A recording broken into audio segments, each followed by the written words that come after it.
So this video is in relation to a comment that I received on the last video that I posted. And it says, I have been doing the presence practice, being aware of presence for many years, as much as I can during the day, a lot, with quite a few exclamation marks. But self-realization isn't taking place. And I promised to do a response by video. I did also comment in response to that comment. There are so many different words that we use to describe who we are, and yet none of them are accurate. Presence, consciousness, awareness. No words can describe who and what we are. And we can only know our true nature of who we are through recognition. There's not something recognizing something. It's just recognition. It's more like just stop. What takes us away from recognizing who we are is anything that moves. So if it's thoughts, feelings, something that's showing up in the manifested world, the physical realm, feelings. So anything that arises, if we give that attention, it's taken us away from recognition of who we are, which I understand is challenging with so many things happening in the world. And this is why so many of us offer teachings and pointings to say, if you can you notice this is what's happening, notice light coming in. It's not the light, it's the very noticing. So pointings are like, if you and I was in a dim room and I'm saying to you, it's light, and you're saying, no, Amanda, it's dim. It's dim, there is no light. Then I would ask you to look at the light bulb. I would point you to the light bulb. The light bulb is the pointing, and I would say, just notice the light bulb. And then I would go and switch the electrical switch on, and the light comes out of the light bulb. The light bulb was the pointing, the light is the actual thing that you was looking for. And then you realize, oh, there's a realization, oh, it's not the light bulb, it's the light that comes from it. That's what pointings do. Portals are different. So a portal into presence can be breath awareness. It's instant. And the way that breath awareness is pointed to is to notice breathing. You don't have to close your eyes to notice breathing. Some people find it easier, but notice breathing. Breathing is in the present moment. It's not in the past and it's not in the future. So just by noticing breathing, and then when you've noticed that the breath is just on its own, spontaneously going in and out, that's the nature of breath. It's like a in and out, but it's when you notice the breath, because the attention can only be in one place, the attention's on the breath, then the space around the breath becomes apparent. There are some pointings that point you into the body to notice the breath. Use the body as a tool. Notice the breath, and then notice the breath from the chest area, and then notice the breath from the core.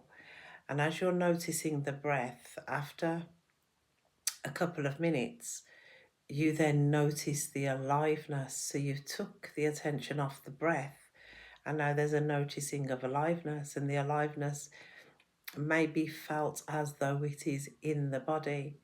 And then after you've done that a few times, maybe not all in one sitting, the aliveness then apparently goes outside the body. So really the aliveness is becoming more, there's more presence, power going to the aliveness.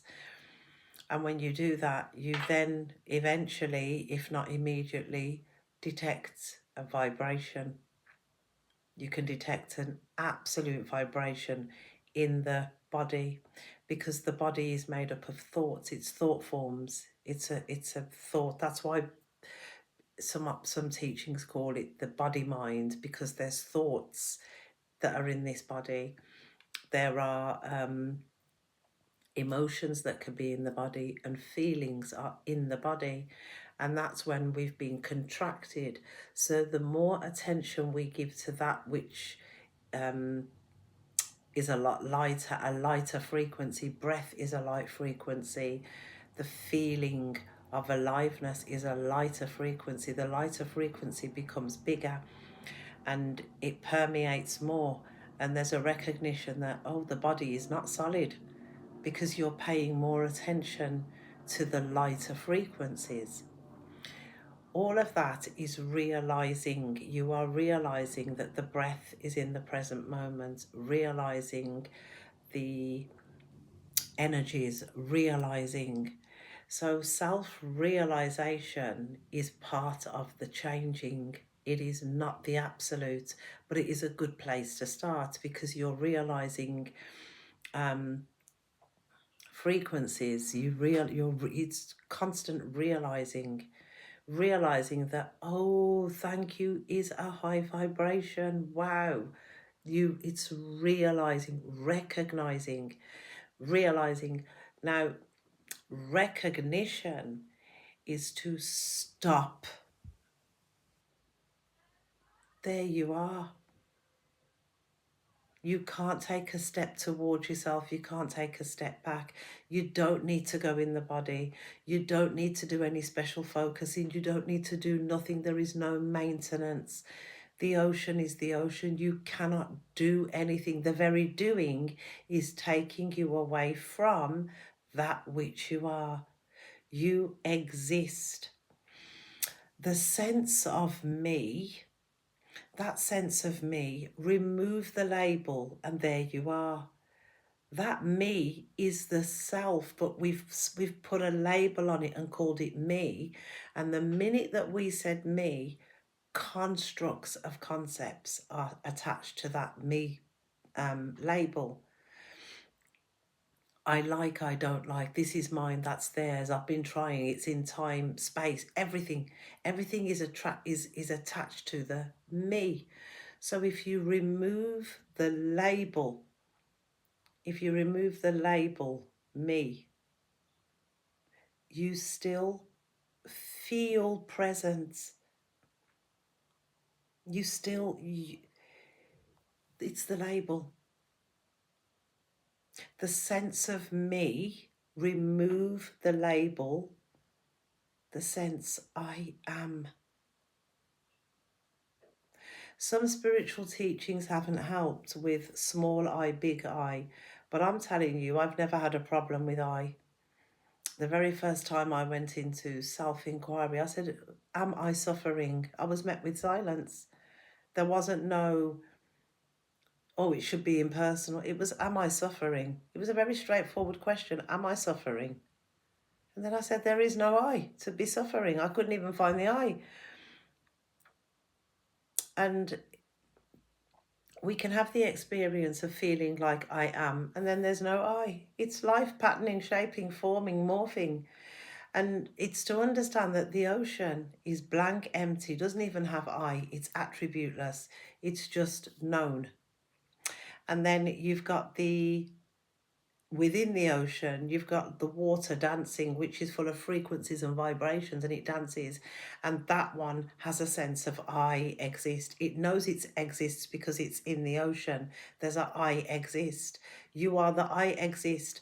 That I can exist as a thought, as a feeling, as being aware of it, as being grateful, as being grumpy. It can do anything, but the ocean is the ocean. Suffering has been said to be the greatest teacher for many, and that's likened to having a fish in water. The fish is in the ocean. The fish does not know it's in water. It doesn't know anything. It's just swimming. Take the fish out of the ocean it's going to know something's not right. It's going to start flapping, gasping, gasping, gasping for air. It doesn't know. It's suffering. It's fighting. It's fighting for survival. Put the fish back in the water. Oh, the relief. It may then realize, oh, this is home. Oh, but it didn't appreciate home until it was taken out and then put back in. So, maintaining, I know it can feel like we're doing practices, but they're pointers, and it's to approach this with fortitude.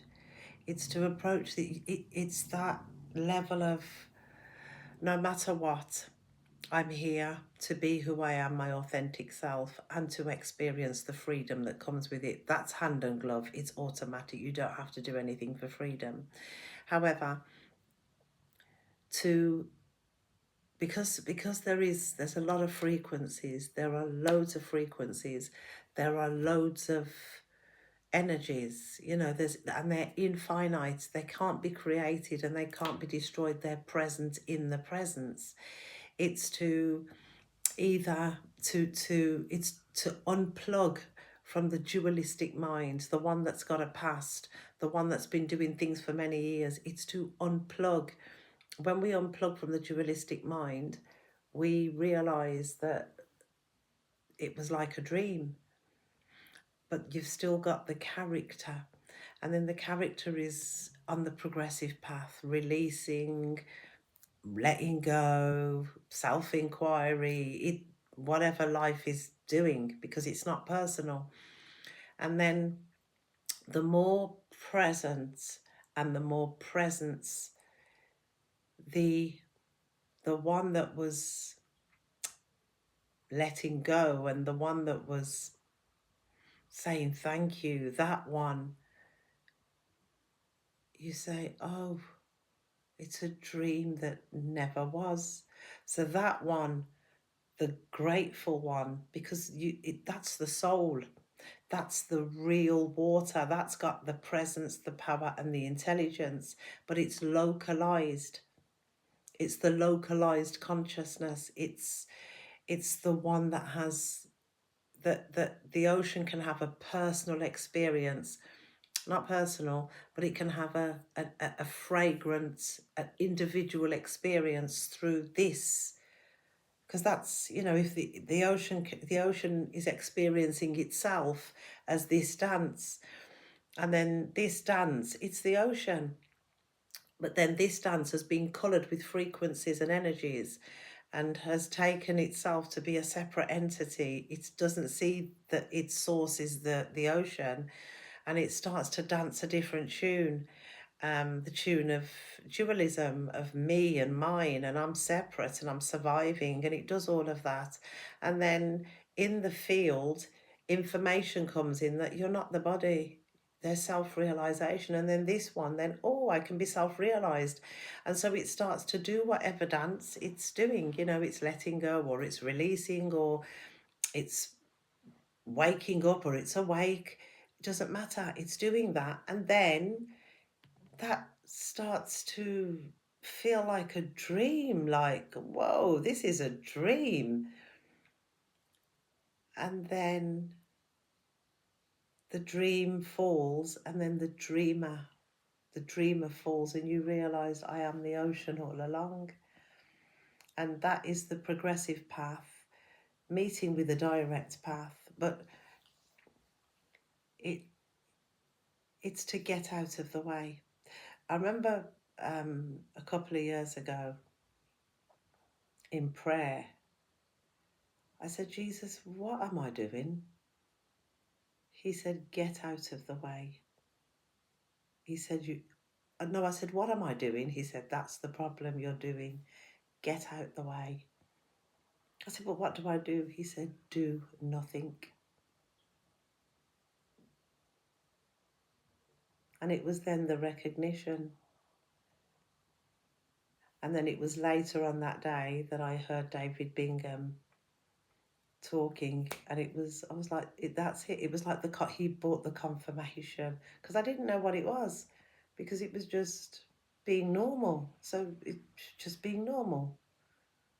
And then when I heard David do noticing, he was talking to Renate, and he was doing a noticing, and I said, this is what Jesus said. He told me to shut up and get out the way, and this is it. I was like, no way, no flipping way. All that spiritual exercise, but the spiritual exercise, it's not to be discredited. It's the progressive path, and it's where you are exercising power, dominion, and authority over your energetic field. Because you, like I say, you are the presence, you are the power, and you are the intelligence. So everything that dances, nothing is wasted, nothing, it's all part of the dance. You just get out of the way, stop trying, stop practicing presence for years and hours. It's not practicing it, it's a portal. It's to say, look at the light, look at the light bulb, and then take your eyes off the light bulb and see the light. There's the pointing, there's the truth, the light. Once you see that, notice the nature of that. And the nature of that is to be present, be conscious, be aware, be the knowing, be it, rather than being thought, being the past, being a memory, rather than being those, be that. That is the place of absolute freedom. So there is no maintenance. It's just a level of self-respect to say, I'm going to be who and what I am, rather than being who and what I am not. I hope this truly helps. I hope this makes sense. I'll do another video more around the effortlessness of presence. Thank you.